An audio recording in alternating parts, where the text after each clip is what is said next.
MCL, the word in your home.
Do not deface Abia State with posters.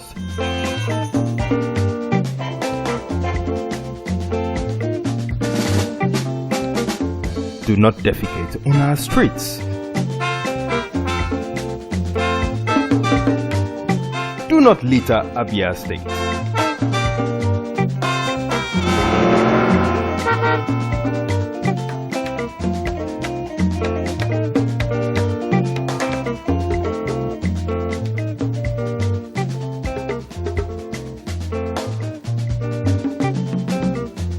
My brothers,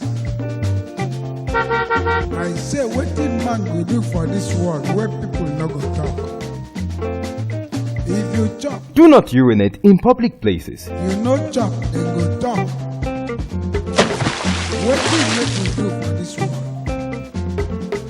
I say make we dey do the things wey we carry for heart. Na so world want am. Abi no be so? Keep Abia State clean. This message is brought to you by MCL TV.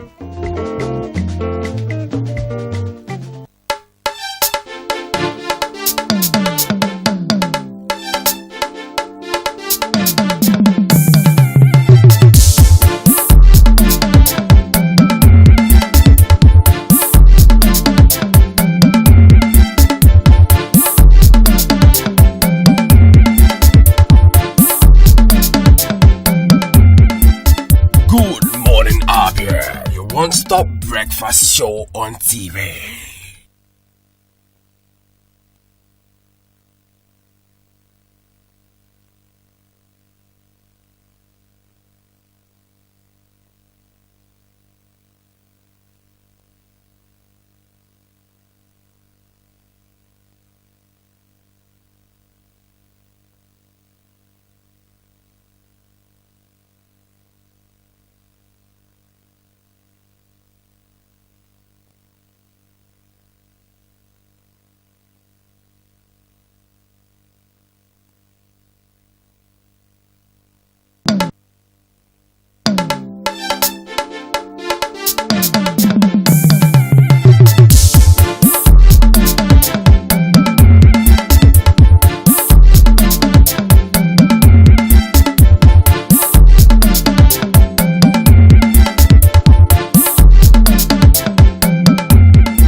One-stop breakfast show on TV.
for joining us on the Friday edition of Good Morning, Abia, your one-stop breakfast show on MCL TV. I am Stella Wando, and I'm being seated here with Michael Foye, who will be anchoring the program with me for some minutes. Good morning, sir. Good morning, Stella. It's nice to be with you on the program. You're welcome. So how was it coming here this morning? Well, so far so good, but just something that I think Abians are talking about, Barrier residents would have taken note of, and I think the government of the day should also look into it. As soon as you approach Abia Poly, where the military checkpoint is, you discover that as a young man that is not a military personnel, So civilian. a civilian, and what he does is that he stops the vehicle, and of course the first thought that we want to run into the hearts of any other computers should be that he's a military personnel. He stops and approaches you and he takes money. And I've discovered that this happens every now and then. And we're saying, who is this young child, who is this young girl that ought to be in school or that ought to be somewhere that is very profitable, standing on the road and taking money for the military guys?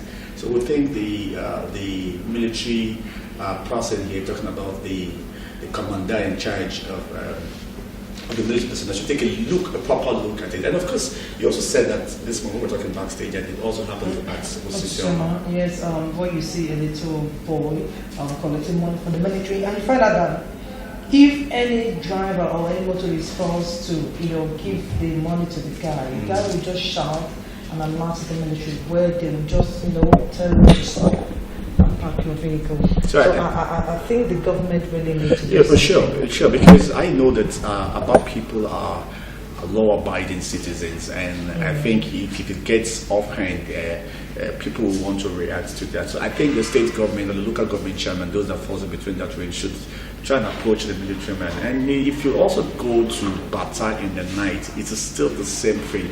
You find out that they are there. It's much we understand that they're doing a very good job trying to keep us safe, but that doesn't mean you should extort money.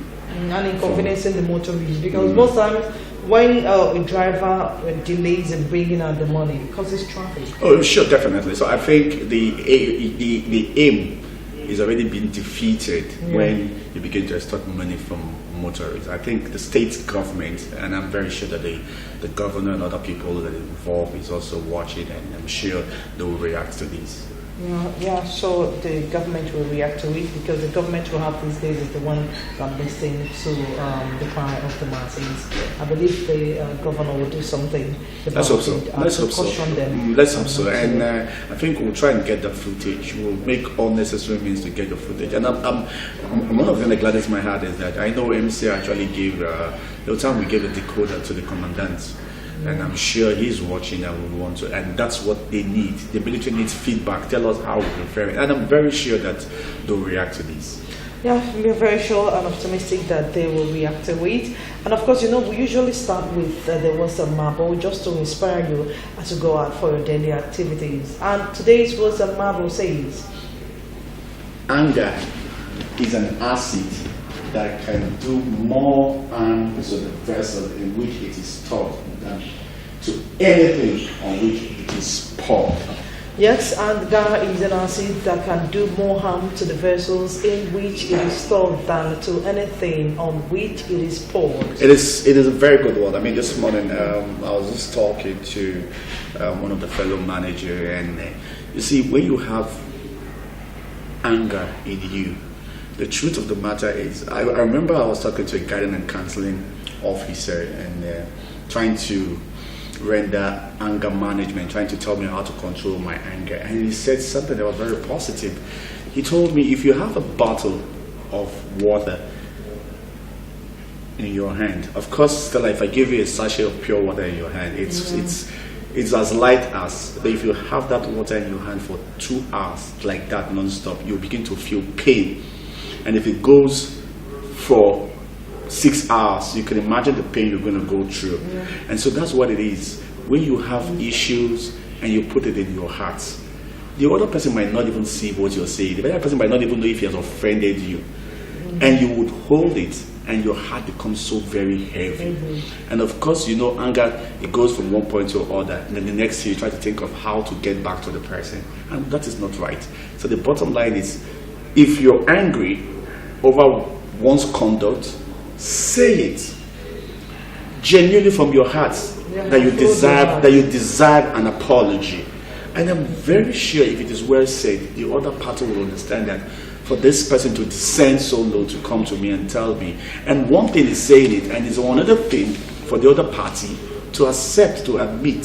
So I sincerely agree with the words of Marble this morning that, look, the one that stores it is the one that feels the burden more than the one that is taking it out. Right?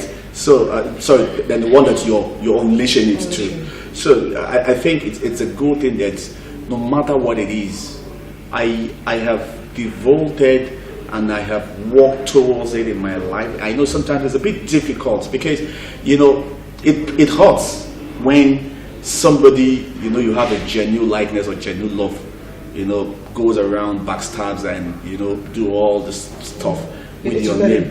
You find a way to let it go. And so I think it's a very good one to say that anger should be allowed to freeze out of us, and if we do that, every morning we'll wake up looking pretty.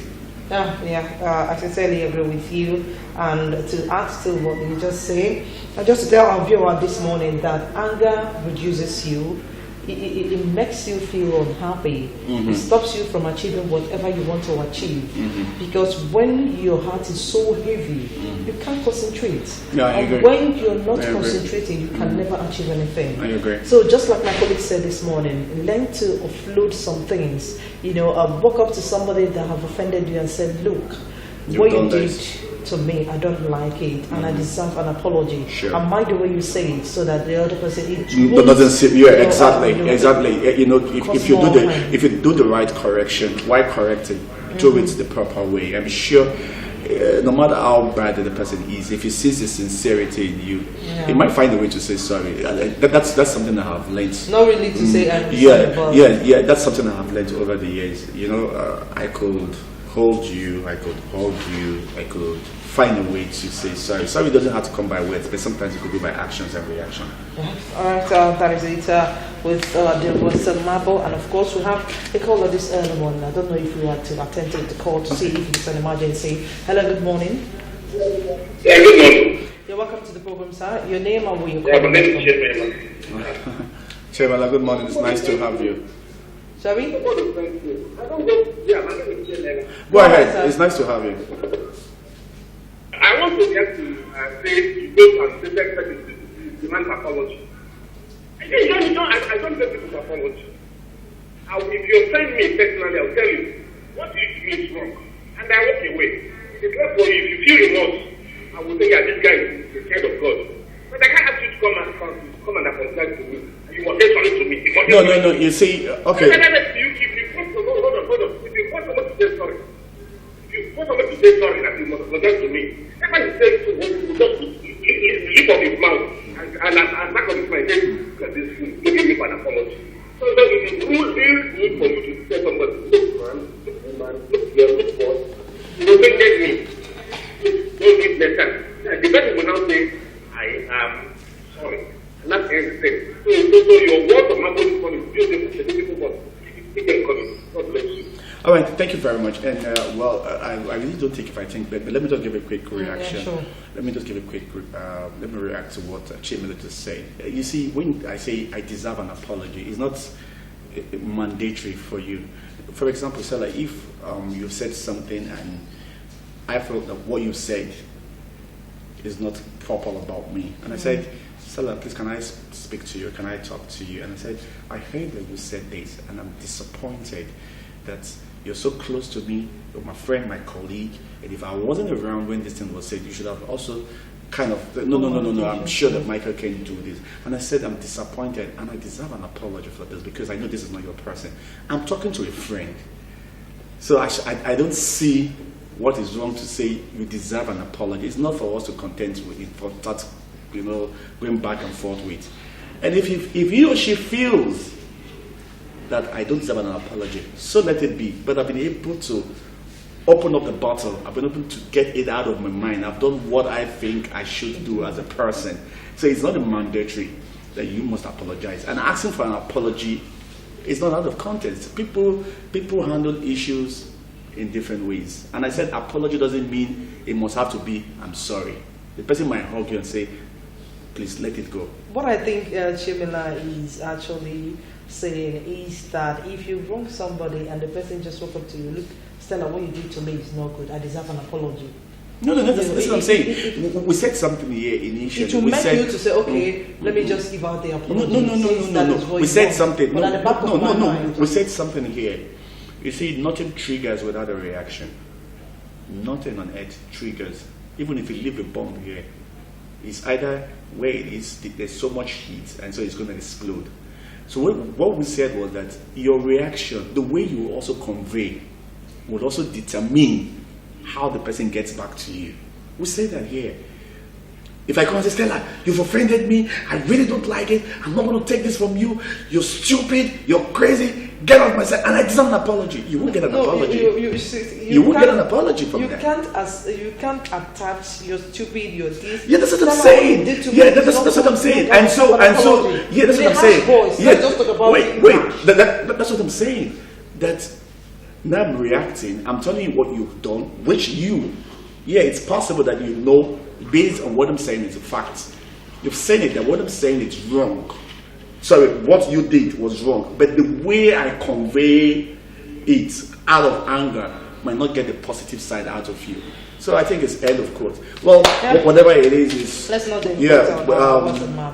what we're saying is, whatever it is, there's need for you to let it go. Let it go. Yeah. Let it go is the message this morning. Now straight off to the news.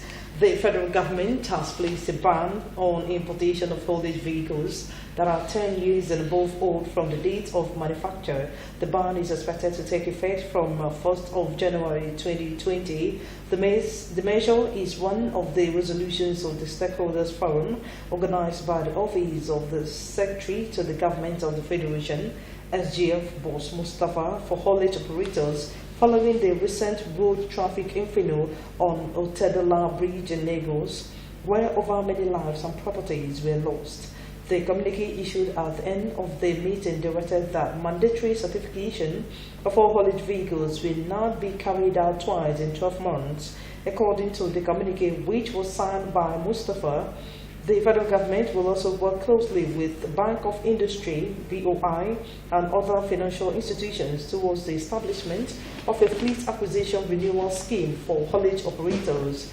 Other resolutions of the meeting was that standard speed limiters must be installed in all haulage vehicles in Nigeria, and that tankers without safety valves and the required number plate will henceforth be disallowed from loading.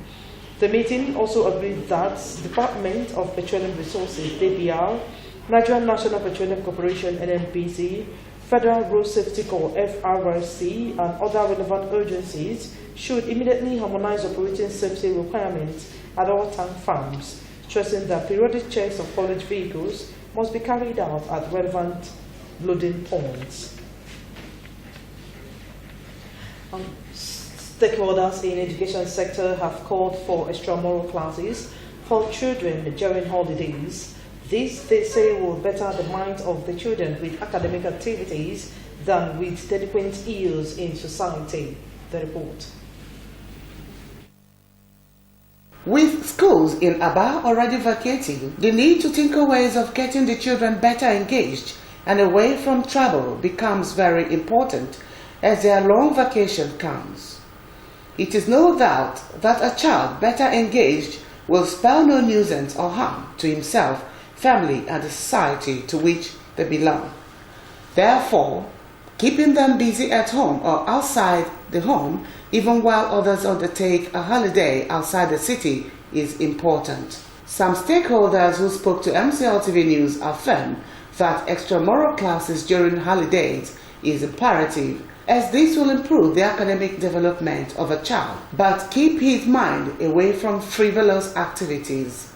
They say even though it comes with a bit stress, it is worth doing as the exercise reflects in the child's academic as the exercise reflects in the child's academic performance in school. It's good they attend extramural classes, and it's not good to stay home and then get the brain idled up. But I'm still suggesting that we give them some time. Now that they have just closed for the section, we give them some time to rest and then take off again for some time. Give them a little time, maybe a week or two after the extramural classes before the actual resumption of the school. It's good. It makes the brain to be more active, and it educates the children more and more. Because when you leave the child to go home, maybe the child will be at home thinking about other things. But when the child is at school learning, it will be good for the child, and his brain or her brain will be more active. It's a very, very good thing for children, especially in this long vac they are going to enter now. It will help them a lot. It will sharpen their brain. It will make them not to become dull when the school resumes. It will help them a lot and help parents to ease from stress. In favor of planning for extramural classes for these holidaying school children, many have called on the state government to come up with better packages that will encourage the teachers to do better. What the government can do is, we know that the government is grappling with financial problems, but see what they can do, to recruit more hands so that we have a reasonable number of teachers who can take care of these subjects. There are a few that are designed in the interest of the student. Like those ones going to exam classes, the principal and the teachers who sit down and look at what they have been able to cover and look at what the things that are outstanding on covered areas. When you lack teachers, you will do the much you can to encourage the ones that are there to extend to other areas that they may not even be their special areas. Even at that, you may not have enough. So in that case, there could be need for extramural to be organized. The popular saying that an idle mind is a devil's workshop applies here. This goes to say that all hands must be on deck in ensuring that school children in Abia are better engaged during this vacation. This will ensure a crime-free and saner environment during and after long vacation. Cynthia Icheme, MCL News.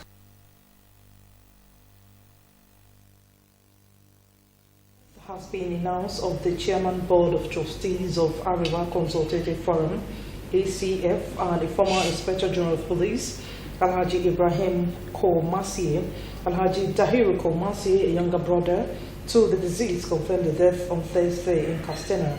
He said that Komasie died yesterday after a protracted illness at Amadi Rimi Specialist Hospital, Castena. He died at the age of 76. Komasie will be buried in Castena today after Jumia's prayer.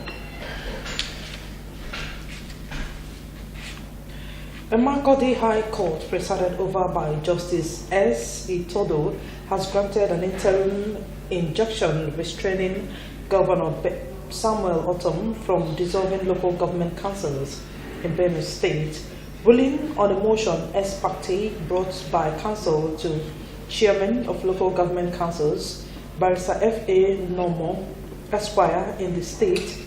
Justice Itodo said after careful and detailed consideration of the issues contained in motion ex parte, the application is granted as prayed. The judge also restrained the governor from making any proclamation that is capable of preventing local government chairmen who are applicants in the matter from their peaceful enjoyment of 2-year tenure of their respective councils.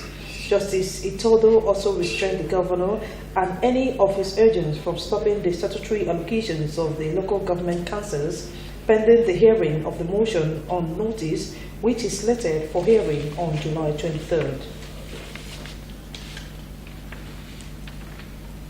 Reconstruction work has resumed at St. Paul's Road along Abowe Road after the reconstruction work was abandoned for over 1 year. MCL News went to the site to ascertain the progress of work at the area. The report. Following efforts by government to remedy the poor state of St. Paul's Road, which is a link to Umatako, Umocham, First Road, Abowe Road and other adjoining streets, Work has resumed along the road with the construction of drainages after it was abandoned for over a year. The construction of the road started in the year 2015 with the demolition of illegal structures. In an interview with MCL News, some respondents of the area commended the state government for embarking on the reconstruction of the road, while urging the contractors handling the projects to quicken the pace. The road has been delayed and it's giving us a very big problem, and we have to witness it and see it, that what I'm saying is true. We don't even have a place we can pass through. It's to speed it up, at least to complete it. Looking at the structures, as in some shops which they've damaged, I know they are doing good work. It has taken time because the time they destroy this one is the same time they're supposed to do the other side. But I don't know, this time we find it difficult to cross. It's affecting the business in this area.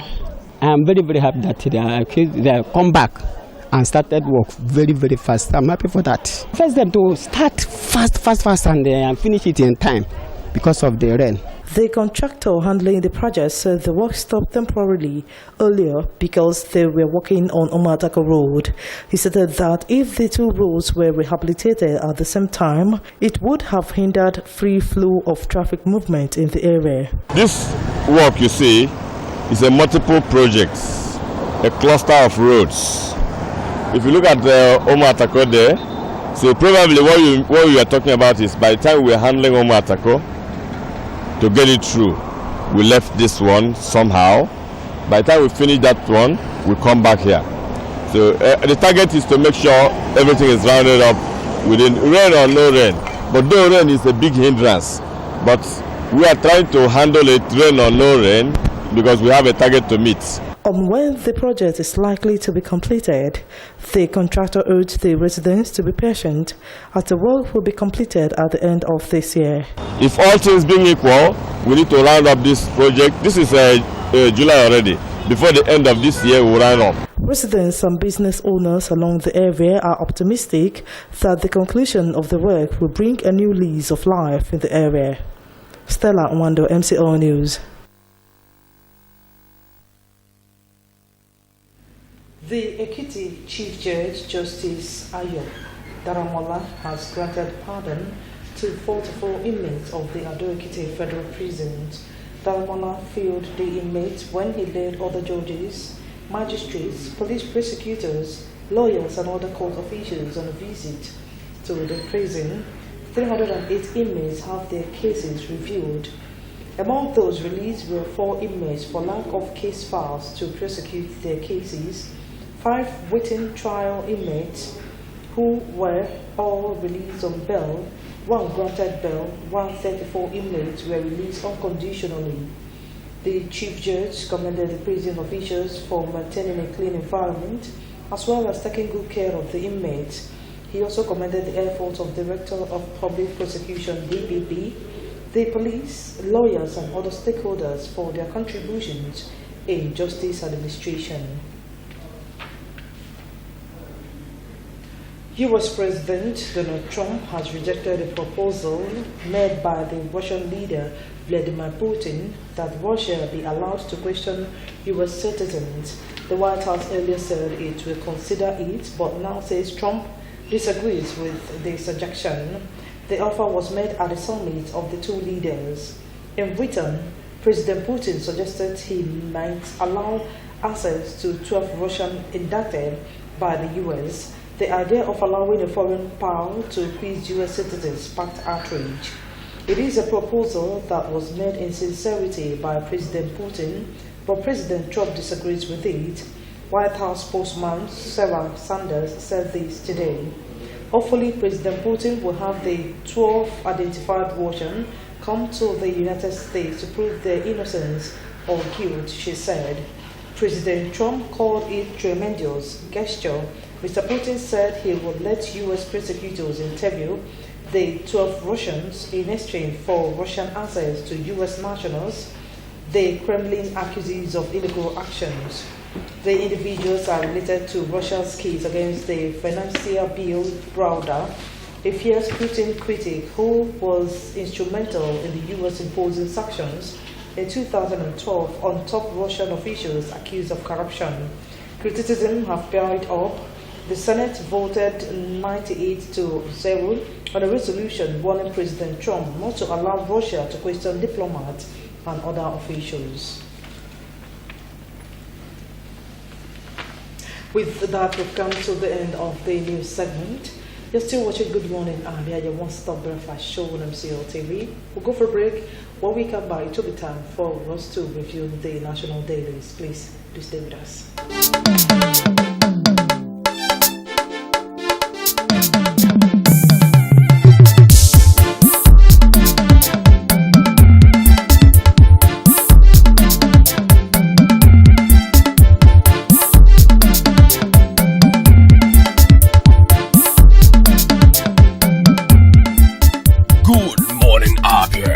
One-stop breakfast show on TV.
What is that noise? It is obeying quick.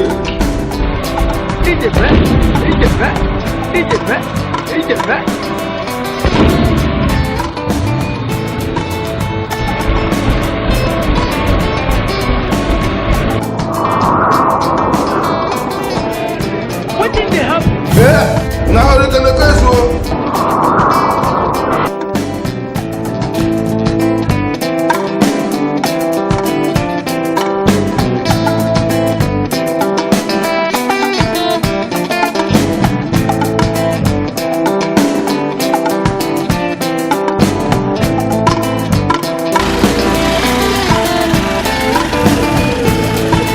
Okay, so the light. Okay, so.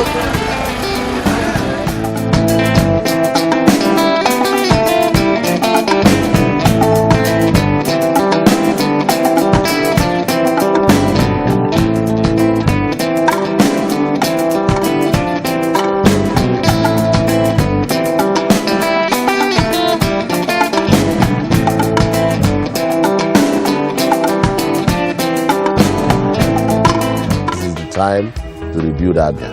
I urge you to set aside our differences so that together we can join hands and build the Abia of our dreams. Remember that my word is my bond.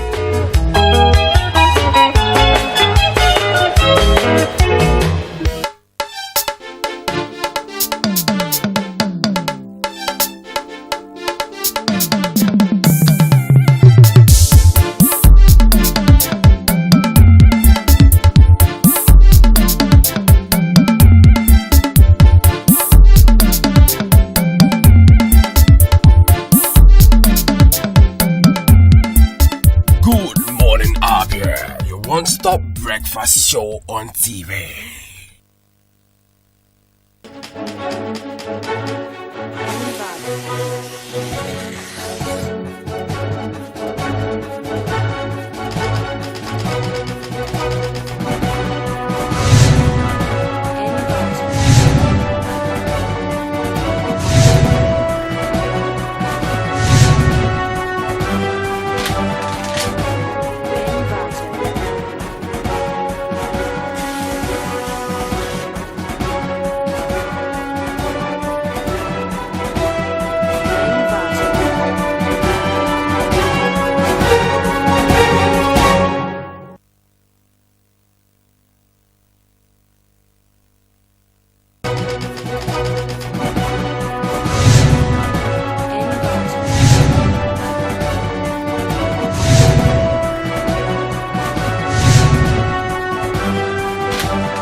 thanks for staying with us. You're still watching Good Morning Abia, your one-stop breakfast show on MCL TV. It is now time for us to go through the papers, and we are starting with the Daily Sun. At the top right of Daily Sun newspaper this morning, Senate tackles Buhari on appointments. Southeast senators kick.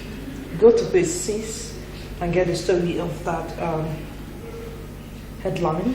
Now, the boldly written headline that says, Okorocha bombs Ume, your life story is zigzag. Go to page 39 and get the story. Now the picture element, President Muhammad Buhari with the Vice President, Professor Yemi Oshibajo, Senate President Bukola Saraki, Governor Aminu Masari of Katsina State, Governor-elect of Ekiti State, Dr. Kayode Fayemi, Governor Ibikunle Amosun of Ogun State, Governor Abdulaziz Yari of Zamfara State, and Governor Atiku Bagudu of Kebbi State after a meeting at the presidential villa Abuja yesterday. Now beneath the picture elements there, 2019 elections, PDP considers boycott, rules out credible polls. It's found on page 8 of the Daily Sun. $1 billion security fund yet to be disbursed, says Obiano. Go to page 39 and get the story. FAAC deadlock. Governors reject NNPC's 147 billion naira remittance, one against spending unapproved funds. Go to page 2 and get the story. Autumn makes U-turn on dumping APC. Autumn makes U-turn on dumping APC. The story is found on page 6 of the Daily Sun newspaper. Now we'll move straight up to the back page of Daily Sun. At the top there, you said Duro Onabole, Ekiti media houses in jeopardy. Ekiti media houses in jeopardy is found on page 47 of the Daily Sun. And on sports, NFF relocates to Dankaro House next week. Go to page 46 and get the story. Moving down, coming from Onohuke on public sphere, he said the Lagos Highway to Hell. The Lagos Highway to Hell, you see the picture element of Governor of Lagos State, Ambode. Now go to the back page there and get the story. Moving to Citizen Joe, model breastfeeds her baby while doing catwalk, says news. Model breastfeeds her baby while doing catwalk, says news. And the response says, lucky baby, when his mates are dying of dehydration.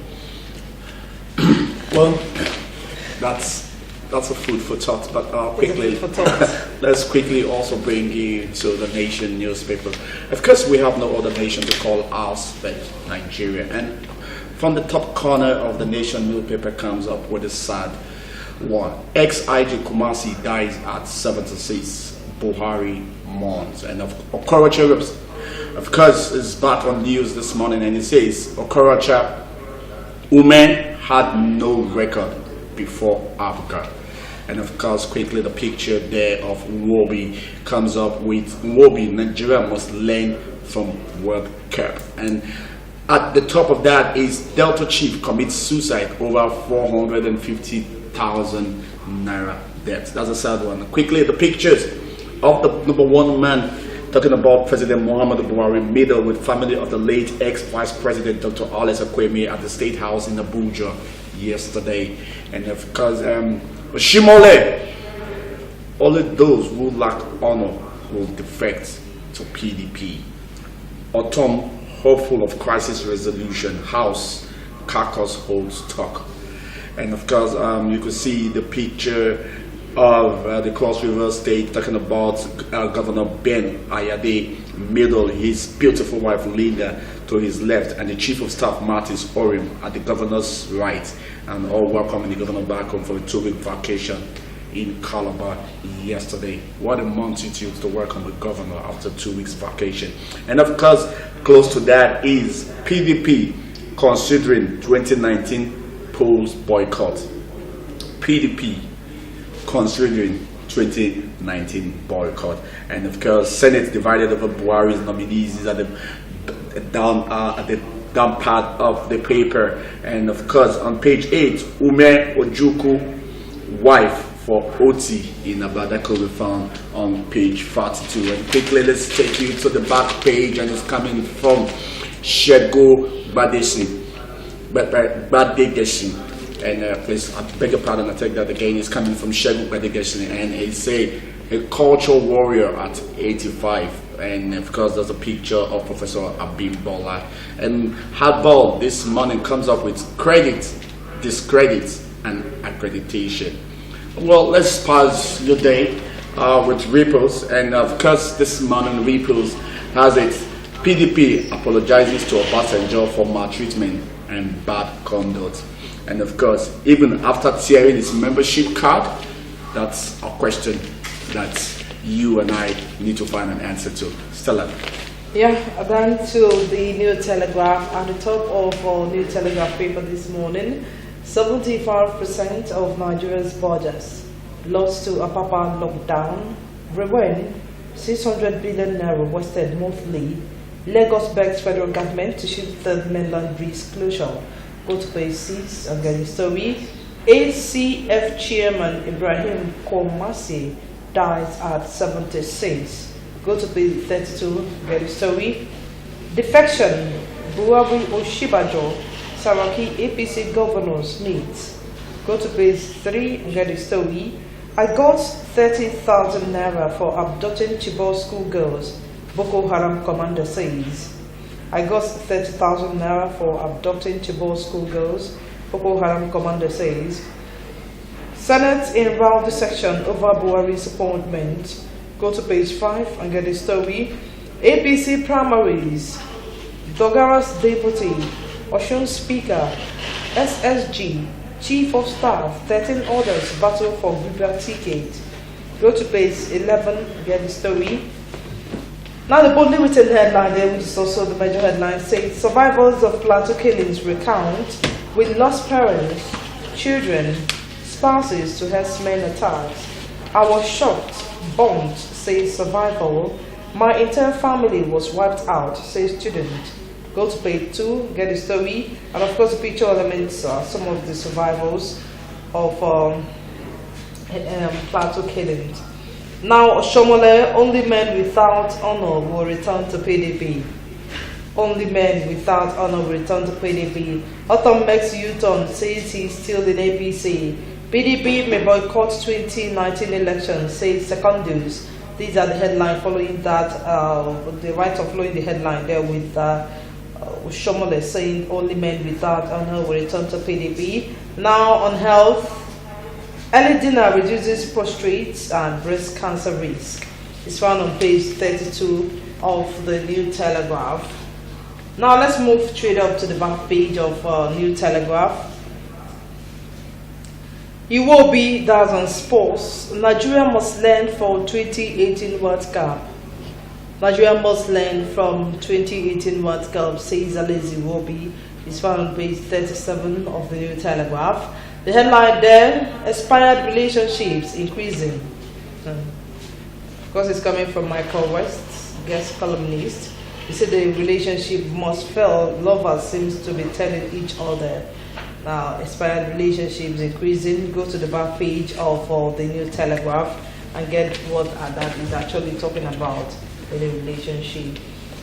Michael, with that is it with the newspaper review. Do you have anything, any headline that actually caught your fancy that you want us to deliberate a little bit before we go over to the discussion segment? Well, of course, you know, on this segment we'll also give time to our viewers to call us and tell us what they think they need to lend a voice on. So, you know, the lines are open for you to call us and tell us what you think caught your fancy and what you think you want us to talk about. But I would start up with that of the Senate tackles Buhari on appointments.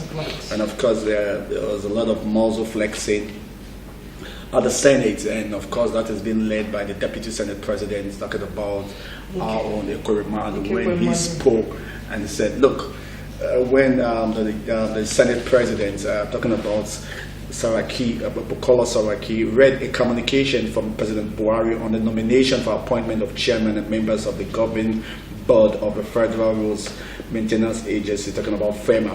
The former Deputy Governor of the Central Bank of Nigeria, CBN, Mr. Tunde Lemo, if confirmed, will chair the board. Other nominees for the board include Nuruddin Abdul Baham and Rafi Dadi. I take that again, Rafi Dadi. Managing Director, Buba Silas Abdullahi, Babangana Muhammad Aji, Shehu Usman Abdullahi, Logorata, then Ngozi Chukwu Anni Golu, then Mojutao Stanley Dako, and Vincent Ola Dakbo Kolawole as Executive Director. Ekwemadu said that the Senate should not continue to allow loop-sided appointments to escape its scrutiny and sanctions, citing Section 143 of the Nigerian 99 Constitution as amended, which deals with the federal character principles. Ekwemadu said that the Constitution, constitutional provision was clear on how appointments should be shared. Stella, the president once faulted again in terms of appointments. And it is for Nigerian to act, but if you ask me, the truth of the matter is if the people appointed are fit to do the job, let them do it. And not when you're one-sided in your appointment. Yeah, in as much as what the Constitution states. In as much as I agree, but if they are the best hands to do the job, when Nigerians, and of course the Senate President, the Deputy Senate President agreed with that completely. That in as much as we agree that we are Nigerians, but I think that Mr. President wouldn't say we don't have good hands in the southeast, we don't have good hands in the southwest. Why? The best hands from a specific region of the country. Well, that's why the Senate is there. They speak for Nigerians and they make the law. So you want to call us and lend your voice and headlines talking about the newspaper review. And of course, it's a sad one. Kumasi, former IG, dies at 76. Buhari is mourning, so Nigerians are. And Oshumole, Stella, Oshumole. Only those who like other would defect to pay their I remember vividly that even though Shumole started FEPC, I remember vividly that Shumole started with Labour Party. Yeah. And from Labour Party, Shumole is now in APC. Not only in APC, at the top head of affairs in APC. And if the man Shumole is coming up to say only those who lack honor will defect to PDP. Well, Nigerian politics is very interesting. It's only those.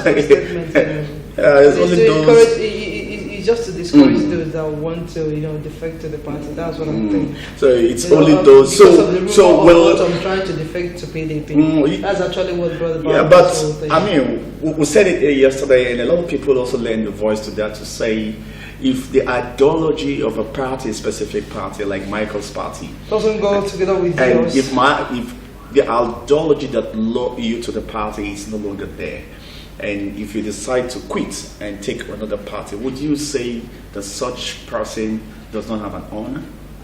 I don't know. It's funny. It's funny. It's funny because that was why I said it's a political statement. It's just to create distraction and of course discourage those that are planning to defect to PDP. That is what I think this thing is all about. Because just like we said yesterday, depending on the ideology, if you think that a party doesn't have the same ideology with yours, you're free to defect to the other party that you think might have the same ideology. Yeah, but I also think Nigerians, talking about a lot of people they called yesterday, a lot of people say... We have a call though. Okay, please, let's see who's on the call. Hello, good morning. Yeah, good morning. You're welcome. That's the voice of Chemela. You're welcome again. I think what you there We can hardly hear you, Mr. Chemela. We can hardly hear you. Can you just move? Reduce the volume of a television. Can you move a bit from your TV set and try and see if you could project a bit, sir? Okay. Better now? Very, very good. Better now? Better. It is. Yeah, okay. So the young man that got 30,000 naira for Boko Haram, for the capture of Chibok girls. Yeah. I don't know how the journalists or the editors give courage to news items. If I'm an editor in that Instagram, that would have been my headline. So that people will know that these things are being played that human beings are being money. Instead of writing a torture and what that's the trash. That's what song. I think I have the next something. And you are very torture bombs to me. Instead of striking for her, I took 30,000 naira for adopting school girl. Boko Haram commander. There are people behind it. How did you do this? You kill people. And what was the activity of this man already? And it was an international strike. But since it was just cash, they started using it to I think I went to talk and what is being what the people who are not talking about. That's the thing want to have come for that's a personal business. You will see them engaged today at the Sheraton Hotel. Good morning. Good morning. I want to thank you, Shamela, for lending your voice on what should be the headline. And I agree. that no quarrels. That sometimes, but if you take a look at it, I'm sure that even though I'm not the writer or I don't work for the Daily Telegraph, but the truth of the matter is that sometimes some headlines pulls attention. Yeah, if you ask me in terms of priority, I think that of the Boko Haram should have gotten the best of priority to have that as your headline. Yeah, but when people, I'm talking about politicians, I mean, you and I know that it takes a man that is well fed or that needs information to buy a paper. So, hello, good morning. Good morning. The television set. Yes, go ahead, sir. We can hear you. Your name? Okay. My name is Vincent. What's his name again, sir? Okay. Based on the issue of reduce the volume of a television set, sir. You need to reduce the volume so that we can hear you. Okay, when we are discussing about political defection, yeah, we understood that Nigerian politicians are not relaxing in what we call political ideology. But what the Minister of Justice this morning about us in the level of the State, if you look at that issue very well, you understand that the governor does not have a direction. It's like a confused person in terms of political arena. So, it is very statement to show that it's no longer interested in race. That's why there was one thing said to me, because I could never get what it is. If he said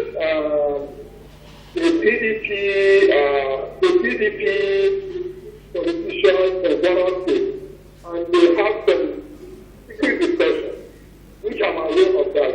So, yesterday, there was not any law that we are not trying to make after this. That the FCC takes the red card. That means that there is a line which was suspended from the party that now is still willing to carry the flag of it. So I think Nigerian politicians should be enlightened them. Because everything is talking about the politician or trying to make the people. No, they're not the people, rather they're the people.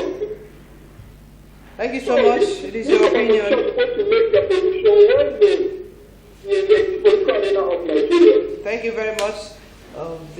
They should make their plans known to Nigerians. Well, I think that's his opinion, and the truth of the matter is. We have another person online. So, right. Hello, good morning. Hello, good morning. Hello, good morning. You need to call us again. So, what I was trying to say is the truth of the matter is, if the party ideology or the party that I belong. Hello, good morning. Good morning, sir. Yeah, good morning, sir. You're welcome to the program. Okay, we lost that. Go ahead, sir. So, like I say, that it is possible that if the ideology of the party that I belong to is no longer pursued or is no longer achieved. Somebody's on the line. Hello, good morning. Hello. Good morning. You're welcome. Your name and where you're calling us from. Go ahead, sir. All right. If the party doesn't have the same ideology. So if the party doesn't have the same ideology that we started with, I think I have sworn to serve Nigeria and give Nigeria the best of what we promise to give to Nigerians. And if that is no longer achieved, I have the right to go to a party where I think you have the right to go to a ideology party can be achieved. So So I hello? think there's nothing wrong and defective. Yeah. Hello, good morning, sir. Hello. Good morning, sir. Good morning, my dear. How is everything? Everything is fine. Your name and where you're calling us from, please. Yes, I am calling from Morening. Okay. I am Uche. Mr. Uche, you're welcome. In fact, I sympathize with Kumasi, the former IG of the General of Police. Yeah. Okay. Yeah. In fact, it's a very nice man. When he was running the police, when he's in charge of the police, I quite sympathize with him. In the other way, politicians this time, they are, I don't know whether they are into, they always deceive people. They will say this and they do that. They ought to be correct. If the country wants to be successful, let the people at the end of affairs be truthful. When they are truthful, in fact, there will be no much crime. Look at unemployment everywhere, and this is their thing. What they always promise people.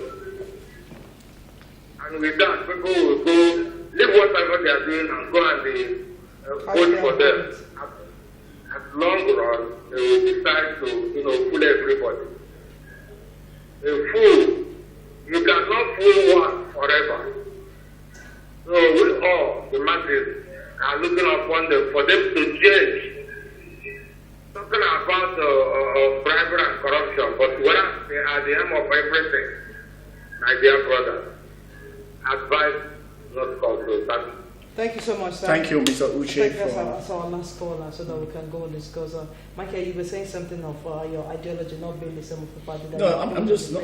No, I mean, I've said that. I said that, well, based on what the caller said concerning politicians, and somebody talked about Autumn trying to find his feet and where he belongs to. And I said that if Autumn believes that the ideology of the party that he belongs to is no longer what he thinks it's proper or what should be, he has the right to. The bottom line is for him to serve his people, to give the promise that he has made to the people of Kogi State, and so I see nothing wrong in defecting. If you're defecting for a good reason, but it's something I really need to ask. But I'm very sure as soon as the guest comes in, and of course we'll have a legal practitioner, I'll be asking that question. All right, thank you so much for making our time to be with us today. Our dear, still watching Good Morning, Abia, your one-stop breakfast show on MCL TV. We'll go for a break, and when we come back, it will be time for us to discuss. Please stay with us.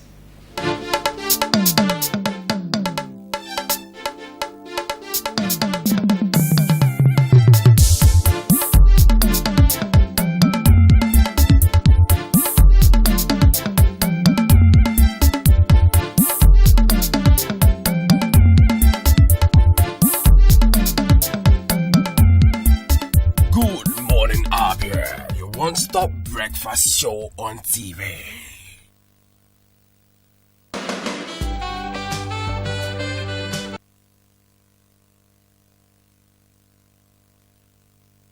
Prescal World and Heaven Options Limited.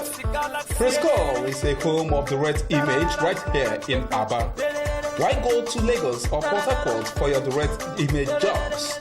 Come to Prescal World and Heaven's Options, located at number 145 Azikiwe Road, Abia, for perfect cover page, journals, magazines, brochures, and flyers.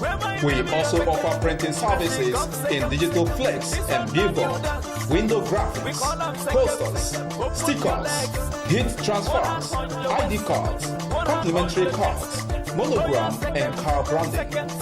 Heaven Options offer you entertainment services like event management, ambulance services with well-dignified undertakers.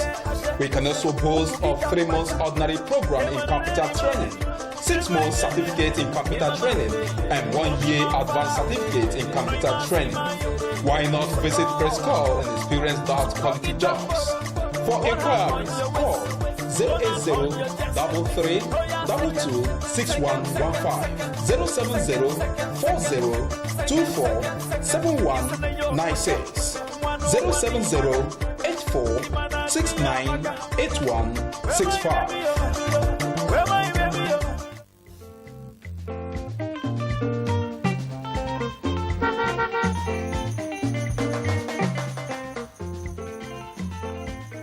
Do not deface Abia State with posters.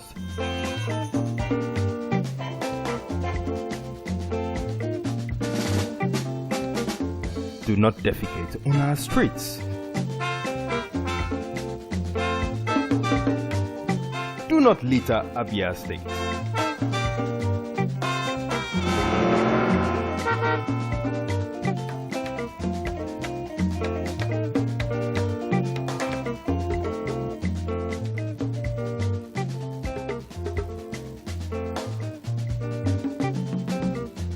My brothers, I say wetin man go do for this world where people no go talk. If you chop, Do not urinate in public places. you no chop, they go talk. Wetin make we do for this world? I say make we dey do the things wey we carry for heart. Na so world want am. Abi no be so? Keep Abia State clean. This message is brought to you by MCL TV.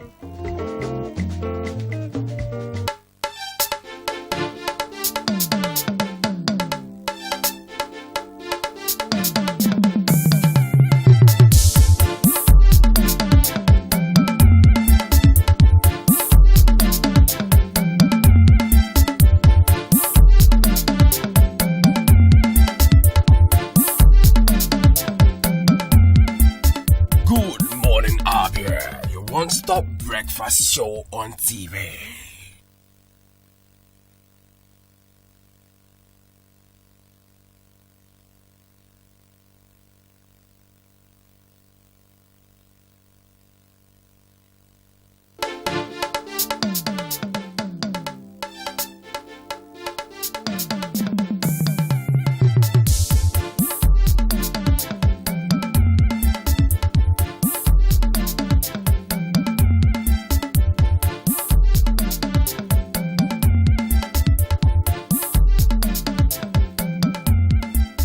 Good morning, Abia, your one-stop breakfast show on TV.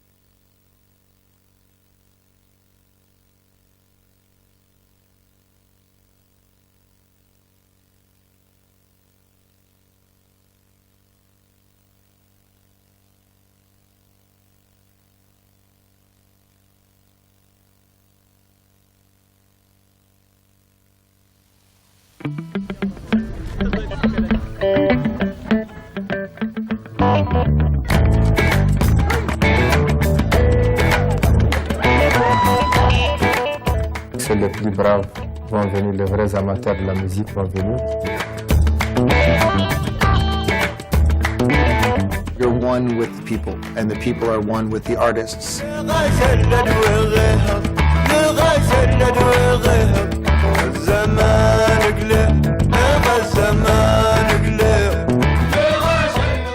Le Mali a 8 régions, un district, mais tout le monde se retrouve autour de ce festival.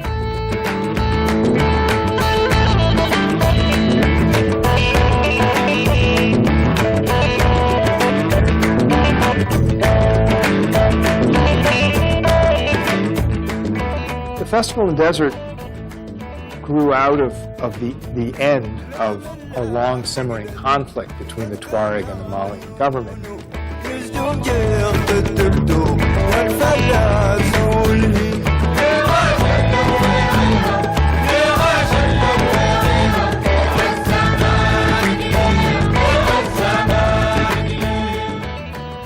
La musique, elle a toujours un rôle.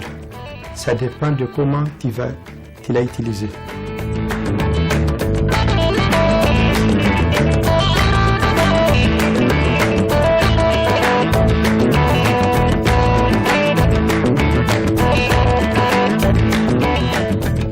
On a utilisé cette musique pour essayer de réactiver, si je veux dire, de réactiver notre culture.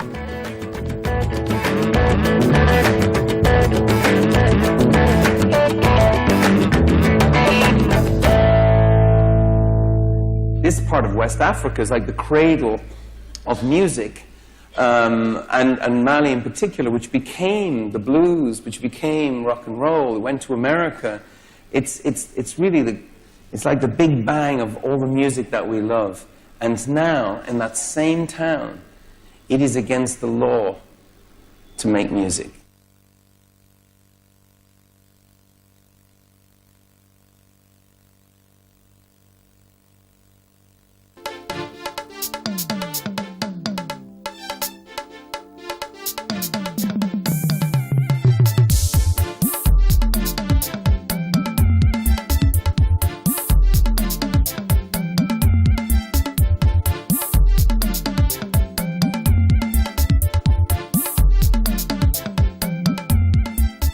Good morning, Abia, your one-stop breakfast show on TV.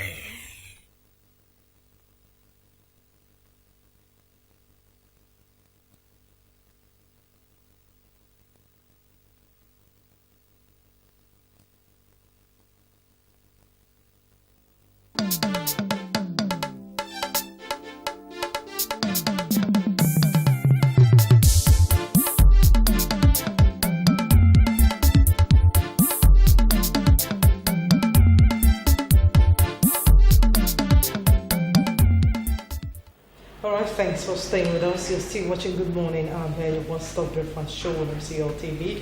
It is now time for us to discuss January 24th, 2018. Former President Olusegun Obasanjo wrote an open letter to the President on issues he thinks that the President has faulted and where he thinks that the President needs to preserve. That brought a lot of reactions and counter-reactions from the presidency and of course Nigerians, and the presidency accusing the former president of not being better during his tenure. Again, this week the former president has pointed out that the president has failed in the area of security and that he lacked focus to rule Nigeria. And to discuss with us this morning is Barrister Chinenye Emelogu. Barrister, good to have you on the program this morning. Good morning, viewers, and welcome to the program. Now, sitting next to Barrister Chinenye Emelogu is Engineer Ofia Ndukwe. So good to have you on the program this morning. Thank you very much. Good morning, Abia. Now, gentlemen, you've heard what the former president accused the president of. He has come out to say that in terms of security, that the president has failed and that the president is incompetent. What do you have to say about it? What's your reaction towards this statement coming from the former president? Starting with you, Barrister Chinenye Emelogu. Thank you, the moderator. I think it's an obvious fact.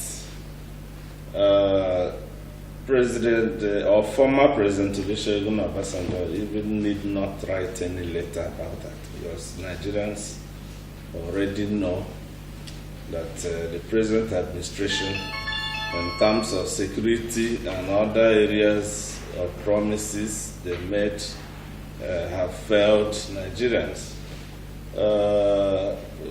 Well, it is good that the Obasanjo keep writing and keep reminding the present president or the current president and Nigerians that the present administration led by the APC has failed in terms of the promises they made. Because in 2015, their slogan was change. Yeah. And that change included in the area of security, in the area of food security, housing, health, education, and name it, infrastructure, and all that.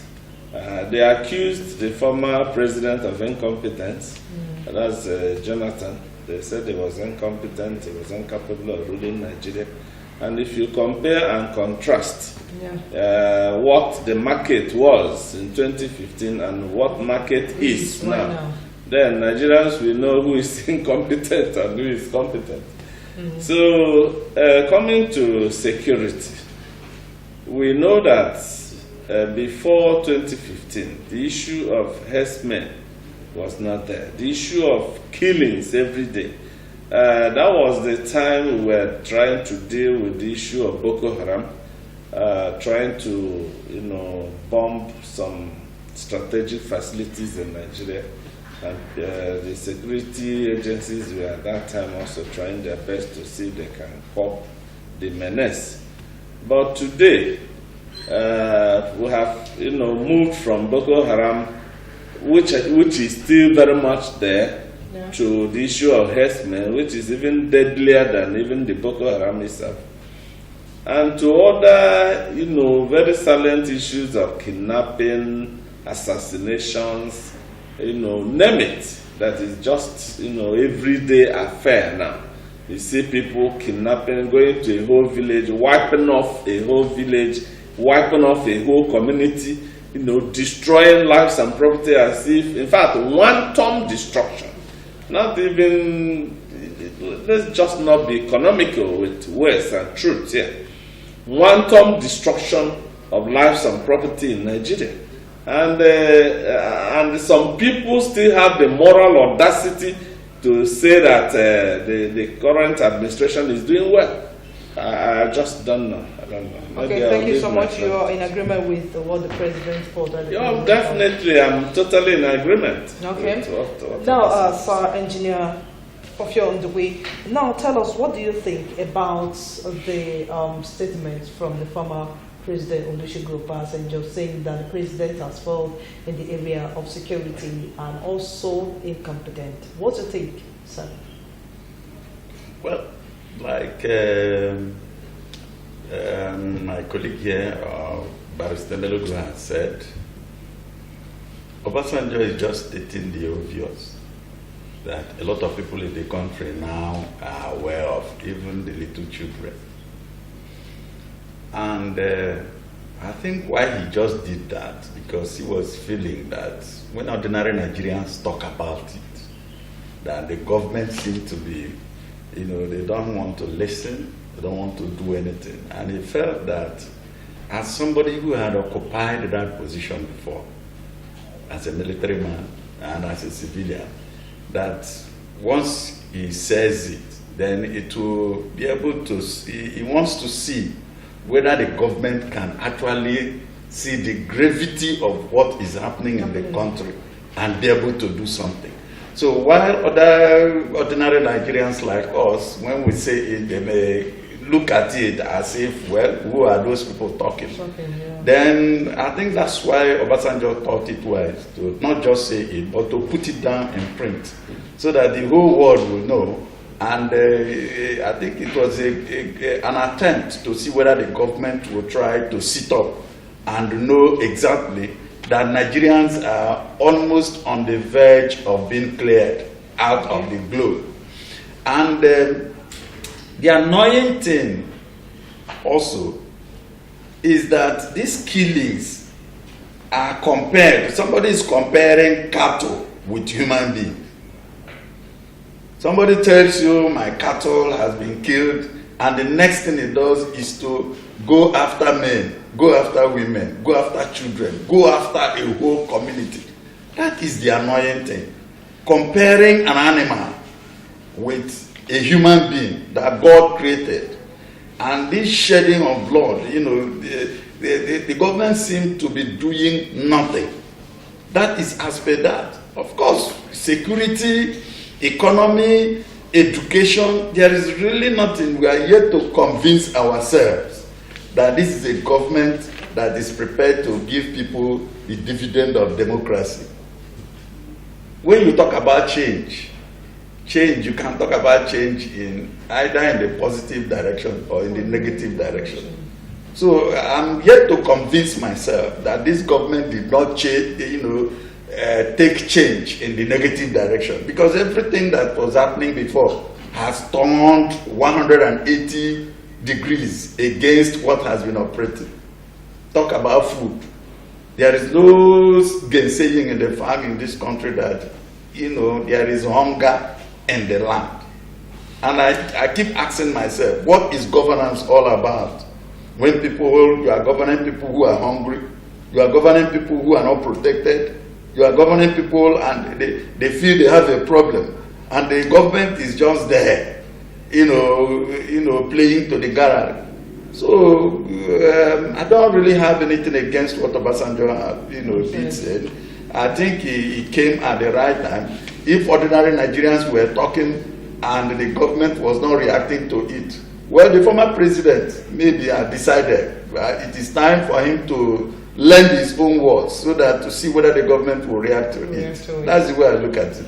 Yeah, to see if the government will react to it. The other time it happened, the presidency came up to tell him that during his tenure, he wasn't better either. But I'll ask you a question in line with that. Barrister Sisi Emelogu, a lot of people, well, I just say few people have also come out to say that why is the president, that's the former president, coming up to say this right now?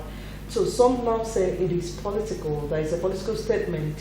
Looking at the party, he wanted to, that he was just trying to flank a party to draw attention towards him. Do you think it's the truth, or is the reason behind his several writing to, these open letters to the president? Well, all of us know President Olusegun Obasanjo very well. We know him even before he became the civilian president. At the time, he retired as a military man, even during the time of Abacha. That was why he was clamped down into detention and was almost killed, because he's always very loud-mouthed at any given time. He doesn't pretend. That's one thing I like about him. He will just tell you his mind as it affects Nigerians. Just like Engineer Afia said, he has garnered experiences over the years as a military man, as a soldier, and then as former head of state, and then as former president, commander-in-chief of the Armed Forces of the Federal Republic of Nigeria for 8 years.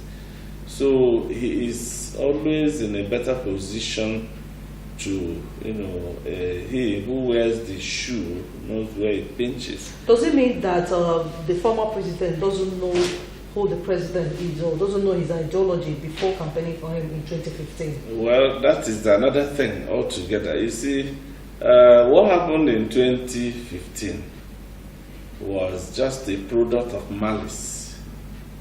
You see, that's one thing about the political class. When somebody feels that things are not going his own way, positively or negatively, as it were, he might want to really do things that will eventually boomerang at the end of the day. You see, maybe Obasanjo actually felt that Jonathan was going the wrong direction. And then he felt that from what we might think were the antecedents of the former head of state, that's the present president now, that he was going to make Nigeria better. Okay. So they all ganged up and said, let's remove that bagger who was incompetent and his administration was corrupt and all that. So that's why all of them teamed up and made sure that Jonathan was removed from office. And now he never knew, as a matter of fact, that maybe the Buhari he used to know, is no longer the Buhari that is really in the saddle right now. You see, that is even what baffles everybody. But we must all agree that in the present dispensation, there is a cabal. There is a political cabal that is ruling Nigeria outside the president. The president himself is just, I think, is just a walking tool that is being presented while the cabal behind him is ruling the country. So that is why Obasanjo, even though people might say he didn't do well in his own time, but for me, Obasanjo did better, because if you compare the economy when Obasanjo was president, and then compare it between when Obasanjo was president and when Jonathan was president, the indices, the economic indices, the difference is there. That's to show that Obasanjo's era was even better than Jonathan's era. And then right now, the Buhari era is double, is a double jeopardy, more than 100% worse than the former administration. So if Obasanjo has decided to voice out, he is entitled to his opinion by the Constitution of the Federal Republic of Nigeria. It's not just that, because when anybody talks, they start reading political meaning into anything. But the issue of free speech, everybody, including you and I, by the Constitution of the Federal Republic of Nigeria, are free to talk. Voice out your dissent. If you are not happy with what the governor is doing, you are free to go and tell the whole world, I'm not happy with what this governor is doing. Or you can even, at worst, write to the governor, or write to the president, or write to anybody and say, look, change your ways, amend your ways. This policy you're propagating is not in the interest of the generality of Nigerians. So do it this way or do it that way. But incidentally, when he talks, you see one riffraff, one political ant, coming to insult him, coming to abuse him, and believing that this is political talk. He will always want to do one thing or the other. But the man is talking sense. Instead of taking the advice, then somebody is there insulting the man who is advising the government. I think that's one of the fundamental problems we have in Nigeria today. Because every issue raised by anybody is regarded as political issue. Okay, thank you so much. Engineer Ofion Dukwe, do you think that the words from the former president is political? No. For the simple reason that we can see that the problem he's talking about is there. Why would we start insinuating things that we can see and touch? The same thing that also happened in 2015. We can touch suffering now. We can touch insecurity. So if anybody comes out to say, hey, government, please, can you look in this direction? Because what we are getting wasn't what we expected. So how would you start saying it is political or that or that? Of course, we're always playing politics, even in our families. So everything we say, even the food we eat, somebody can say it is political. Then you can see myriads of problems within the society. And somebody is coming out to talk about it, to see how it can be, it can be solved. And somebody is saying, it is, political talk. I don't understand people when they say that. I mean, because we really do not know human beings when we see them. I don't know. I need somebody to tell me that in 1985 or thereabout, when our president, also was part of the government there, we can see a lot of belt tightening and a lot of suffering within that time. So if this time around, we thought that by the time he translates into a civilian person, that the authoritative nature of the army may have, sort of been handled.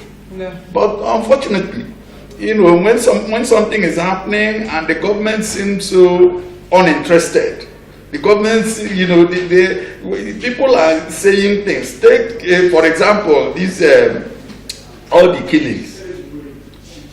The IPOB people, they came and branded terrorists. Those who were demonstrating without arms, without anything, which is their entitlement.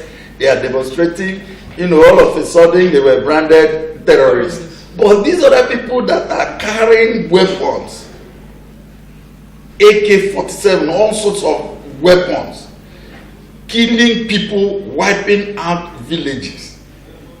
I'm yet to be convinced that in a very sane society that such organizations should not be branded, terrorist organizations. So if somebody is talking about what we can see and feel within the society, there's no reason why people should brand it that is talking, politics. All right, thank you very much, Engineer Alfion Dugwe. And of course, you're still watching Good Morning Abia, your most breakfast show on MCL TV. We are being joined by our next guest, Barrister Moses Obona, the PDP Organizing Secretary, Abia State. Good to have you on the program this morning. Yeah, good morning. Okay, so we've been discussing about the statement from the former President Obasanjo, saying that the present administration has failed in the area of security and that the president is incompetent. What's your take on this, sir? Yeah, I think I am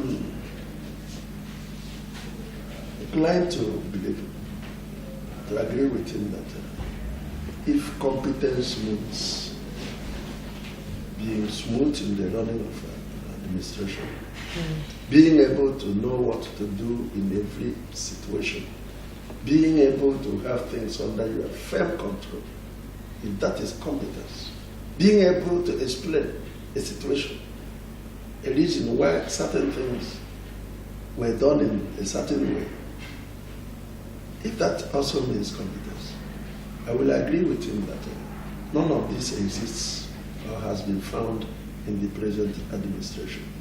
And that ought to mean that the president is incompetent.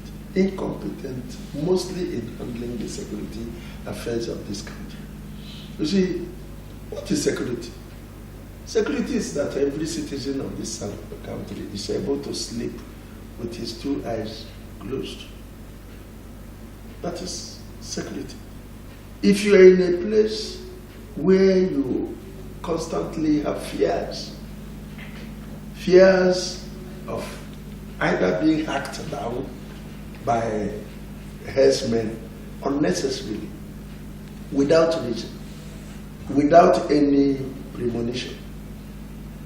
If you can be kidnapped and you pay ransom and nobody will ask questions, of all the necessary arrangements that has been made, that you can track whatever information from one place to another, including the situation where the information is being released, we were made and subjected into rigorous registrations, fingerprints, name giving, particulars of every individual, so that whatever you do or say at a particular place can be traced and identified at another place. And yet that does not work. If you can be at a place where armed robbers can operate for 2 hours, hack people down, shoot people and maim them, and no trace of it can be found. If you are in a place where police can subject you to rigorous searching, take the numbers of your engine simply because you fail to release money quickly, and the KK people are being extorted at ease, things that endangers people's life keep happening, and nothing happens. That is a sense of insecurity. And anybody that is on top of it can be seen as being incompetent. Okay, thank you very much for that, Barrister Moses. Now, of course, we asked Barrister C.C. Emelogu for the former President Olusegun Obasanjo, not knowing who the president was before he voted for him in 2015, and his response was that yes, he might be disappointed that the president he's seeing right now is not the president that he used to know. He also made mention of we having political cabal that are telling the president what to do and what not to do. Do you agree with that? Do you think, Barrister Moses, that it is not the president that is in charge of the affairs in this country? You see, the Americans wrote something at the table of the president. The buck stops here. When you do well, the buck stops there. When you do evil, the buck stops there. It will be embarking on a voyage, a fruitless voyage, to begin to search for who are the cabals whom we didn't vote for. If the president is competent to handle the affairs of a nation, he cannot point to any cabal. For you to be president of a country or a head of any administration, you must be seen to be reasonable, to decipher good advice from bad advice. You see what Ekuremadu was saying at the floor of the Red Chambers yesterday. That the heads of every department of this government are being headed by people from a particular section of the country. Is it the cabals that told him to do that? It is what he has desired to do. Every leadership, and whatever that leadership does, is seen from being inherent. You may know, as I am seated now, there are things you can vouch that Sir Moses cannot do. Wait until I become a very powerful person. I become an alpha and omega. One who can snap his fingers and somebody is dead. Or you snap your finger and somebody is alive. You begin to see that a different person will come up from me. So if you say that you voted for Buhari because the Buhari you know now is not longer the Buhari you used to know. Did you know that Buhari, when he has a power like this? Did you know that Buhari, when he has suffered for 4 elections and lost? Did you know that Buhari, who wept publicly and sobbed, having a bitterness in him that he is now showcasing? You see, when you look at our president, he behaves like one who now wants to have vendetta over ills that were done to him. Especially, you see that the president we have now is not the same president that we had before his sickness. Okay, thank you very much. Let's see who's on the line, sir. Hello, good morning. Hello. Good morning, sir. Hello. Good morning, sir. We can hear Good you. morning. Good morning, sir. You're welcome to the program. Yes. Okay, you're welcome. Tell us your name and where you're calling us from, please. I heard one of your saying that the Buhari he knows. You don't know Buhari, he said Buhari he knows before. You don't know Buhari. Buhari is the same yesterday and the same today. Thank you. Thank you very much. That is a Jebulefo. I wouldn't know how you got to know the president, but that's the opinion. Buhari is the person we know yesterday, today, and tomorrow. That is actually what he said. Yes. So what I'm saying is that in 1985 or thereabout, we had a situation when he was in charge with the authoritarian nature of a military man. And Nigerians can recall what was the situation of the economy then. And there was a lot of, they used the language belt tightening, and we went into a sort of another form of suffering. So when I put that vis-a-vis with what is happening now, okay, you see the same suffering here. So when somebody says he didn't know Buhari, it does not go down well with me. Let's see who's on. Hello. Hello, good morning, sir. Good morning, my dear. You're welcome. Thank you. Your name and where you're calling us from. Tell us your name. Yes, I am calling from Abia. Your name, please. I am Uche. Mr. Uche, you're welcome. Yeah, thank you very much. You see what you are saying about what people are discussing there. Buhari is an old man in Nigeria, so to say. He's an elderly man. And there's that adage that says, when an elderly man or a little boy doing something, refuse to say, death will carry that elderly man. But when an elderly man saw a child playing one kind game and says, my son, what they are doing is bad. If the son refuses to hear, death will come up and carry the son. That is in Igbo language. It says, Igbo man always say that, okenye hwenye ga-ekwu ọnwụ bịa ihe egburu ya. Ụda akwụkwọ na nwatakịrị ga-anụ egbubiri ya isi ya na ntịtụ ala. So what I am saying is that Buhari knows, Obasanjo knows Buhari very well because all of them are in the army. They know the way people act, they act. So if Buhari is bad, Obasanjo is supposed to know. If Obasanjo is bad, Buhari is supposed to know. He just wants to put in that man there. That is why he suppled his brother Obasanjo. So as for them to thinking that the man has changed the way he's doing things, when he found out that the man is yet to be changed, he decided to write to him, say, boy, what they are doing is bad. I thought they have changed for a long time. Thank you. They know what they are doing. Thank you very much, sir. Thank you. Thank you so much. Thank you so much. Now, to you, Barrister Sisi Emelogu. You know, first it was, let's see who's on the line before I ask you that. Hello, good morning. Hello, good morning. You're welcome to the program, sir. Your name and where you're calling us from. My name is Sunday. I'm calling from Abia. Mr. Sunday, you're welcome. Your contribution quickly. Yeah. I want to put you make my own suggestion. Go ahead, sir. Okay.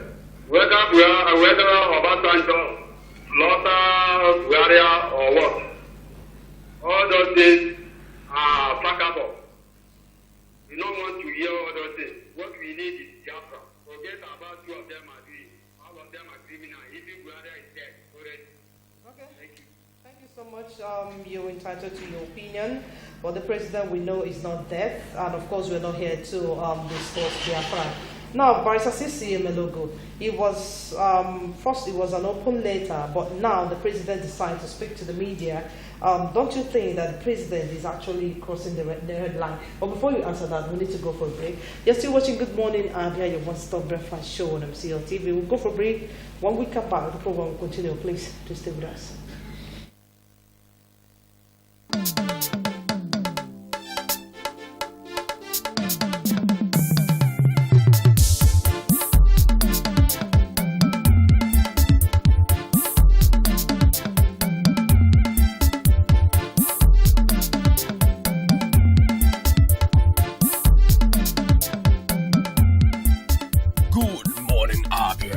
One-stop breakfast show on TV.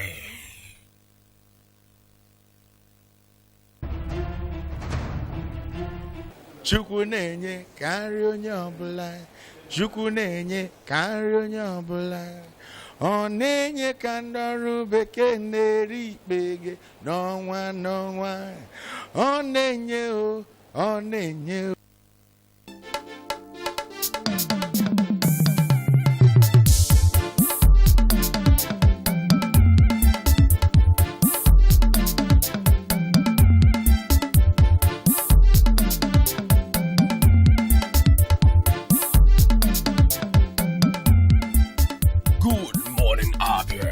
One-stop breakfast show on TV.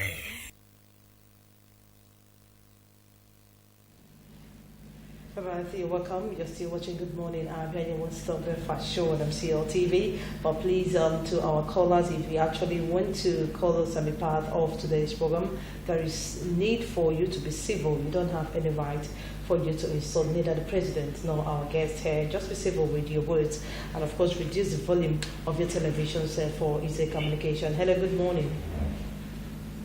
Hello, good morning. You're welcome to the program, sir. Your name and where you're calling us. Hello. Good morning. Can hear you. You're welcome. Hello? We can hear you, sir. You're welcome, sir. Good morning. My name is Chima. I'm calling from Aloji, Abia. Mr. Chima, you're welcome. Hello? You're welcome. Tell us your contribution. We can hear you clearly, sir. We can hear you. Okay, Mr. Chima from Aloji, you need to call us back again. Now, sir, based on what I asked you before we went on that break, somebody is on the line again. So, hello, good morning. You need to call us back again. The president, the former president, Olusegun Obasanjo, first wrote an open letter to the president. Now he decided to go straight to the media. What do you have to say? Don't you think that the former president is actually crossing the red line? He's not. He's not. Well, this is democracy. I think it was an engineer who said that, if you and I talk or make the comments Obasanjo is making, nobody will listen. And of course, it's true. Like if I write that letter today, so even if the print media publishes the letter, nobody will take it serious. They may not even draw any attention.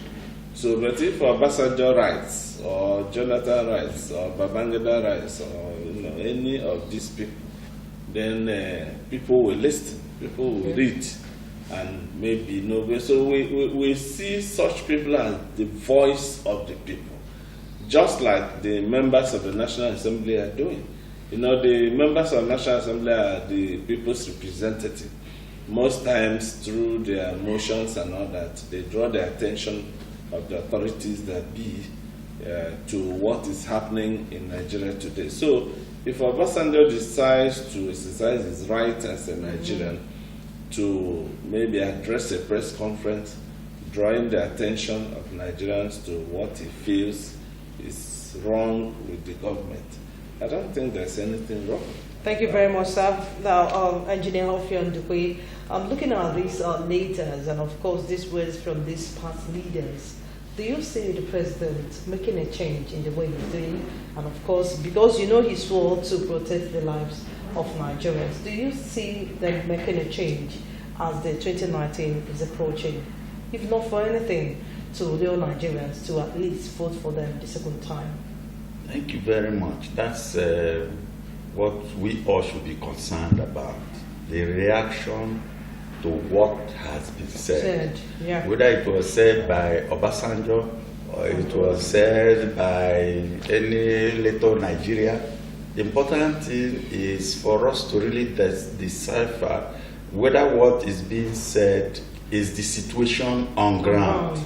And if it is the situation on ground, duty demands that the oath that Mr. President took on coming into office demands that he protects Nigerians, demands that Nigerians at least have a good economy, demands that we have employment, demands that we maintain balance in whatever we do for the people to be happy. So I believe that the important thing is, what did former President Obasanjo say? Not who said it.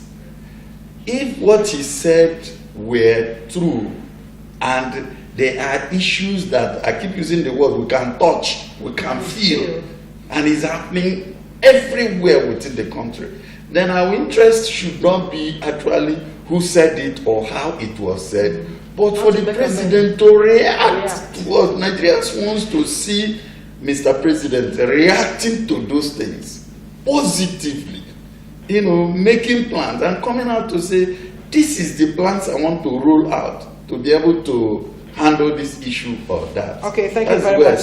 Thank you very much. Talking about reacting, Barrister Moses, once the former President Olusegun Obasanjo wrote this first letter, the presidency reacted, saying that his own tenure wasn't better either. Do you think that the president should be reacting to all these letters, in a positive direction? Sometimes it is said that popularly that silence is acceptance. The issues that President Obasanjo raised are not issues the president will just wave off with a wave of hand. So he needs to react. And we expect him to react positively with a solution and not, labeling it political. You see, if the president can leave this country and go to Hague, as far as Hague, only to talk about corruption, and the corruption he's talking about is only when it borders on the members of the opposition party. I also think that it is more proper for him to have traveled to U.S. Security Council to talk about its security. Yes. Or even at that Hague, to say, even though you have invited me for corruption, it is not the most serious thing in my country. The most serious thing is, how can I stop these killings? But because killing in Nigeria to the president is a minor thing, it's a political thing, it's a thing that can be said, it's a propaganda by the politicians. What is the major thing is corruption. You remember that in the eastern part of this country, there has not been any killing, either by any Fulani man or by any Igbo man. There has not been prominent clashes, as they term it, clashes, between one farmer in Igbo land and the other. In fact, the boundary clash we used to know in Igbo land was that of Akwa Ibom and just some skirmishes, which the federal government, came up and quelled immediately. Up there in the north, there has been killing every blessed day in numbers. Looking at this killings, do you think the president should be reacting positively and forget about coming up to say that it's political or comparing He should be reacting on it is profound solution, positive solution. It is wrong for you to say we are on top of the situation like the police and army used to say every time. And when these killings happen, they are always on top after the killings. They have never been on top of the situation before the killings. We have never had where the army or police says we have been able to quell an impending killing. We stopped these killers. The only thing we used to hear is that after the police left, after the army had gone, the marauders came. Give us reason why you left a security place before the marauders came. You won't. Tell us who are the killers. You label them farmers. Clashes between one farmer and another. To find a solution to it, you now want to put grazing land, turn this country into grazelands, so that the killers will now find places to graze their farm, their cattle. If you are advocating for grazeland for the Fulani herdsmen, means you know them. You know these Fulani herdsmen. They have a union that is registered, of which their leader one day spoke and said that an attack on a particular person was a reprisal over their cattle that were killed. Okay, now let's see who's on the line. You never listened to them. Pastor Moses, let's see who's on the line. Thank terrorist. you. Hello, good morning. Hello, good morning. Hello. Good morning, sir. Hello. Good morning, sir. You're welcome. Good morning. Yeah, I'm Senior Brother from Abia. Okay, you're welcome. Your contribution, sir. Thank you very much. To say that there's a lot of discussion there, to say that Another way to put that data is that Nigeria owns President Buhari. The way that Basanjo wrote to me, simply expressing the views of Nigeria. We are faulting our president.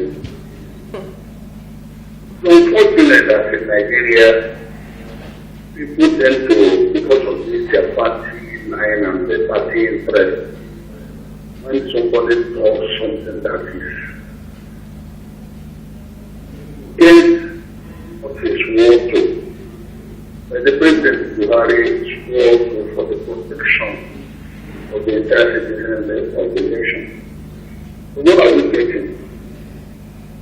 He has done everything against his state of office.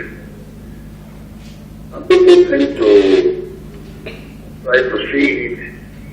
He's my own man, he's not my own man. That is not to be. That is not to be. That is not the way. That is not the way at all. Thank you so much, sir. He knows. His people are suffering so bad. He doesn't need to see them. Okay, you've made your point, sir. People are suffering. Okay, thank you so much. There should be voices should rule from all the of the nation in continuation of what is happening in Nigeria. Thank you so much, sir. You've made your point. You've made your point, sir. Thank you so much. We are faulting our president. I think you've made a point. Barrister Sisi Omelogo, briefly, sir, because of our time, what do you think is the way forward? How do you want the president to react over this? What do you think that the president should do to bring peace in Nigeria and to stop the incessant killings? Briefly, sir. Yes, I think what he should do first he should stop this blame game of always blaming the opposition, politicians for instigating violence and all that. There has always been this call for him to change the security apparatus in Nigeria. The security chiefs, they have done their best, but let new hands be brought. And then this issue of state police, let the National Assembly facilitate the amendment of the Constitution to bring about this issue of state police. It has become imperative at this point in time. And then the president should look inwards and then look into his economic agenda for the country and try to, do something to alleviate the poverty in the land. Thank you so much. Engineer Opia Ndukwe, your last word. What do you think is the way forward the president should do as a matter of urgency to stop the killings and all that is happening in this country that both the callers and you, our guests, made mention this morning? Well, Barrister Melogu has said it all. One, look inwards. Look at areas that were having problems and try to effect a change. Look at another thing that is happening with the NFF. The only thing that is making Nigerians happy, football. And FIFA is about to come down. And everybody, the government is keeping quiet over it. So they should look inwards. Look at areas. If anybody is not performing, there are Nigerians that can come in and prefer their own things. And again, please stop the blame game and look for solutions. Barrister Moses, your last word, please, sir. He should take a bow. There is nothing inwards he can look. He lacks the willpower to correct this. And do you think if the president takes a bow, all this will bring peace and this is something? If I were him, if I were to advise him, let him end his tenure and take a bow. Thank you very much, sir, and thank you, gentlemen, for making our time to be with us on today's program. Thank you, Barrister Sisi Omelogo. Thank you. Thank you, Engineer Opia Ndukwe, for coming. Thank you, Barrister Moses, for making our time to be with us on today's program. This is how far we can go with the program. Thank you for sharing your time with us. And to those, so many calls coming, to those that are still calling us, as I say, apologies that we can't continue with the calls. Promising we'll still, discuss this topic tomorrow, being Saturday, where we'll have enough time for us to actually attend to your calls. And of course, our sincere apologies that sports what's been coming your way on today's program. Bye for now. Do have a lovely day and stay tuned for Una Salache Omabia. I am Stella Wando.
MCL, the word in your home.